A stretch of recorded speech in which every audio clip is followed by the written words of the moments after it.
今日我哋會繼續向梁同學請教一下《太陽經季之湯》原文入邊一啲嘅內容嘅。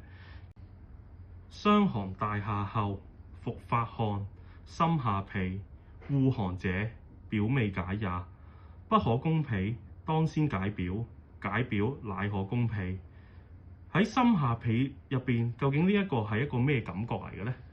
係指一種感覺，自己覺得心窩下面呢個地方有個堵塞感，呢個就係胃脹。而《傷寒論》提到心下，就係指胃。我見到喺《傷寒論》原文入邊有奔團呢一個詞語，咁奔團其實係咩意思呢？係指一種感覺啊，定係一種病徵嚟嘅呢？係患者自己覺得有一股氣係喺下腹衝上至咽喉，好似豬仔奔跑咁。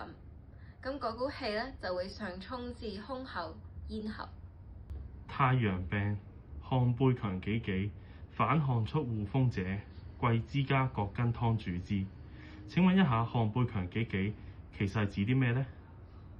首先，己己係形容雀仔羽毛太短，仲未飛得高嘅時候，每當喐一喐就要再伸翻長條頸。而汗背強己己就係形容頸部僵硬，喺佢低頭同埋臥高頭都未能夠自愈。